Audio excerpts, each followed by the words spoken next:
So most games about Mars tend to be in the future, where we're already on Mars doing something. Well, today I'm going to take a look at a game that's going to be set today, where we're going to be trying to get to Mars, and we're going to be a corporation. Today I'm taking a look at Project Mars.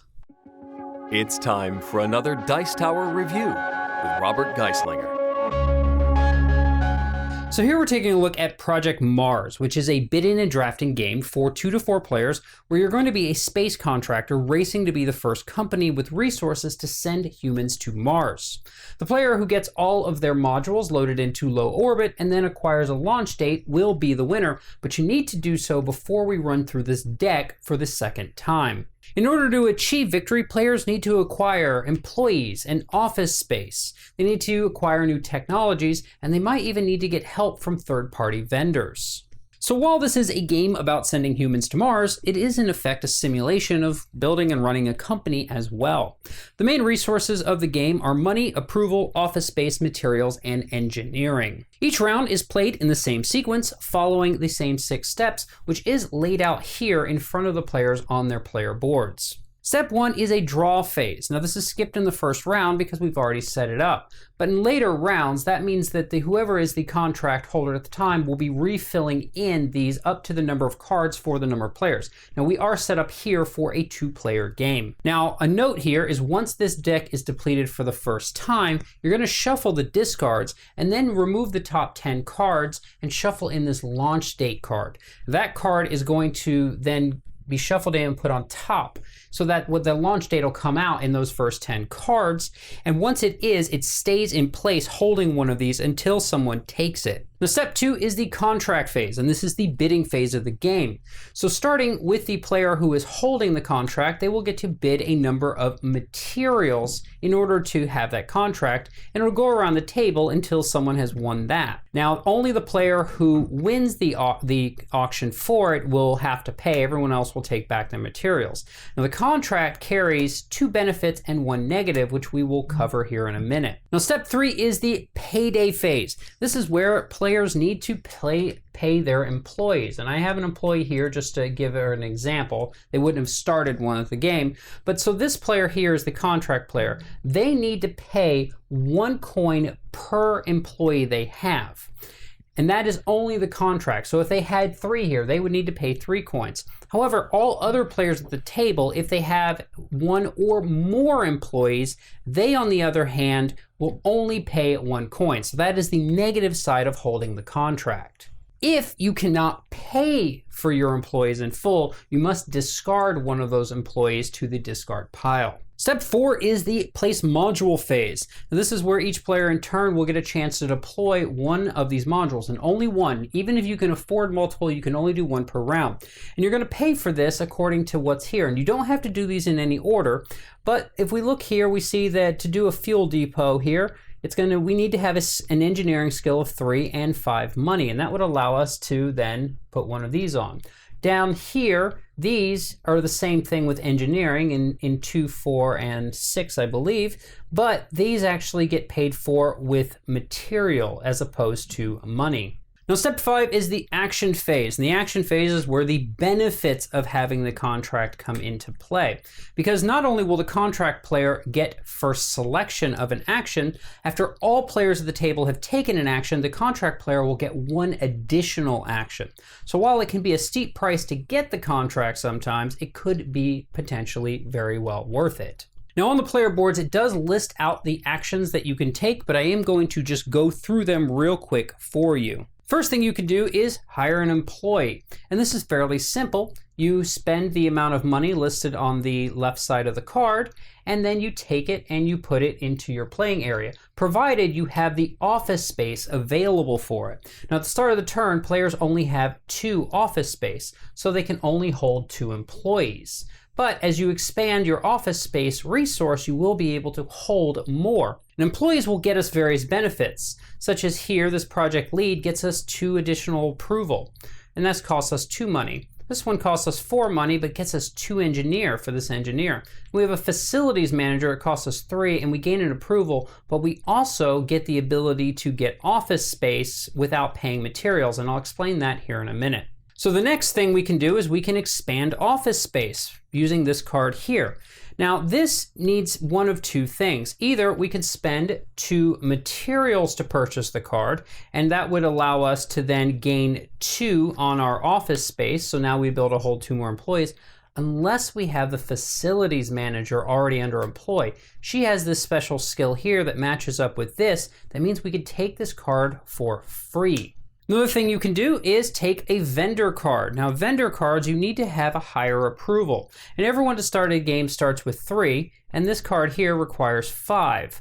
So that we wouldn't be able to take it right now, but if we had gotten, say we had these 2 employees, or actually if we just had this employee, we would have enough. That's gonna gain us some immediate resources here. We would gain 4 money and 2 materials, but then this card is just discarded.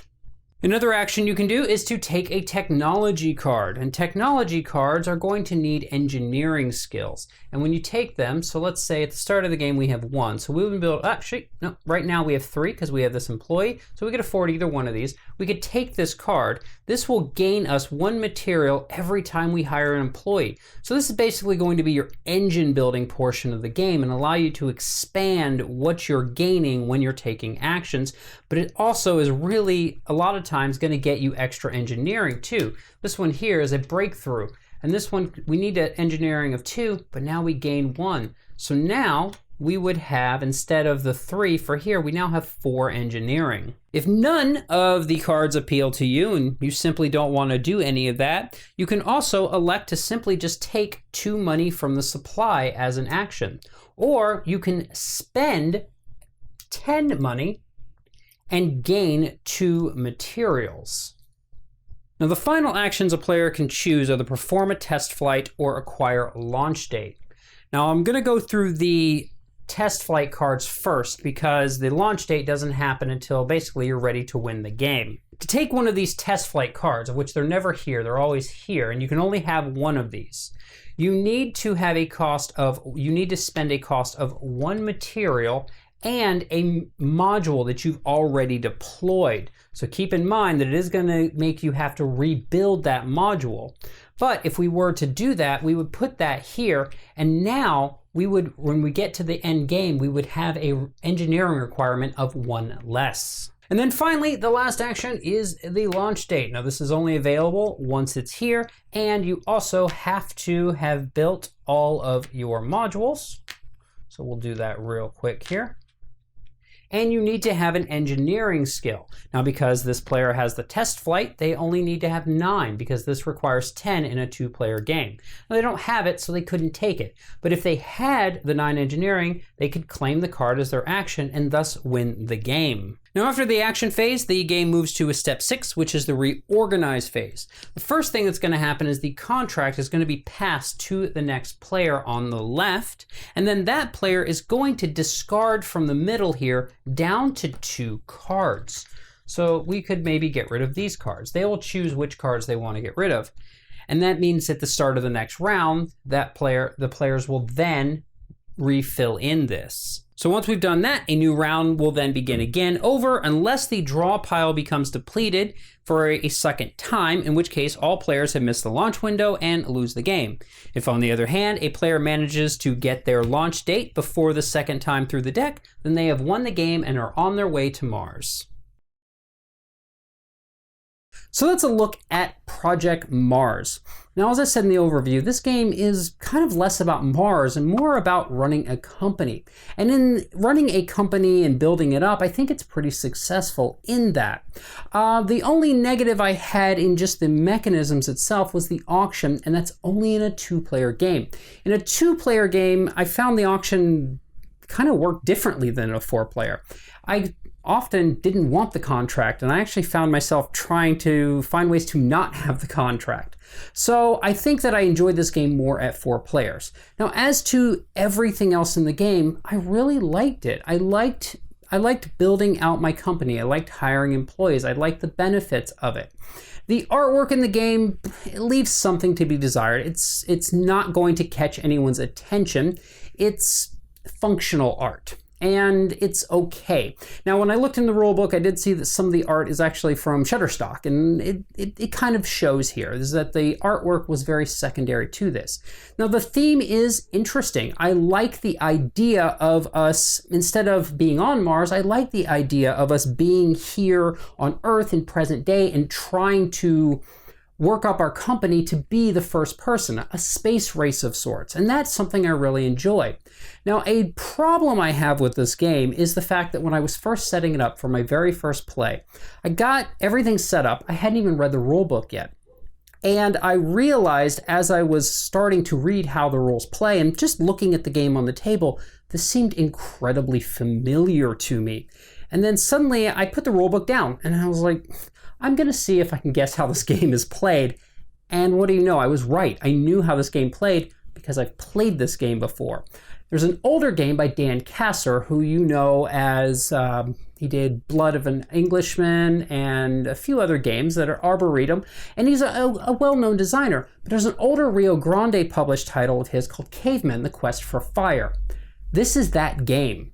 Now, it's not stated in the rulebook that this is a re-implementation of that game. And that bothers me because as soon as I realized that this was that game, I looked to the rulebook to see if there was some inspiration for it, and there was nothing given. Now, this isn't an exact copy of that game. There is a little bit of changes. Those modules, for one, I think they're a really nice touch. But once I realized that this was Cavemen Quest for Fire, I went to some forums and realized that other people had also made that connection, including Dan Kasser himself, who actually was able to line up the cards one for one. Now, I would at first like to believe that, ideas don't spring up in a vacuum, and it is possible for two people to have the same idea.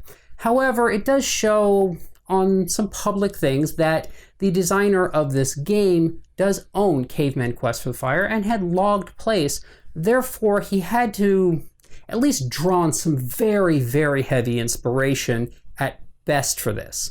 Now, as far as the game itself goes, I think it's a wonderful re-theme of Cavemen Quest for the Fire with some nice additions.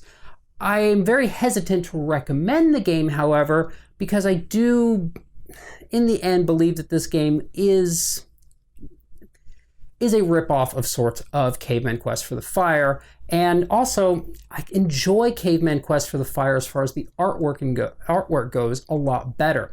So if I was going to recommend one of them, I would recommend Caveman. But I think Project Mars works, and I really like the little module tokens. And I like the gameplay as much as I liked Cavemen. So if you have a chance to play it, we'll go ahead and play it. I just feel very hesitant to recommend a game that I have some gray areas in terms of whether or not I believe or do not believe this game is original. Overall, though, it is a fun game. It's a good game, but Cavemen Quest for the Fire was a good game as well. So take that for what it is. You can make up your own mind if you've played both, and this is one of the few times in a review that maybe I'm going to ask for your comments below. Have you played Cavemen Quest for the Fire? Have you played Project Mars? How do you think they compare? Which one do you prefer? For me, I prefer Cavemen Quest for the Fire for the artwork and just the general feeling of the theme, but I do like the small additions of the modules and a couple extra actions in Project Mars. And I know that the designer has said he's planning on doing an expansion, and maybe that will take it further from. Either way, I hope you've enjoyed this look at Project Mars. It's helped you decide if it's a game that you do want to look at. It is a little bit of an older title, but the announcement of an expansion was made just earlier this year, and I look forward to seeing you folks next time. Thanks so much for watching the Dice Tower videos. Find more great videos and reviews, as well as our top-rated audio podcast at Dicetower.com. You can also find other great shows at Dicetowernetwork.com. I'm Eric Summerer, and you've been watching The Dice Tower. The Dice Tower is sponsored by Cool Stuff Inc., where you can find great games for great prices. Cool stuff in stock. Check them out at CoolStuffInc.com.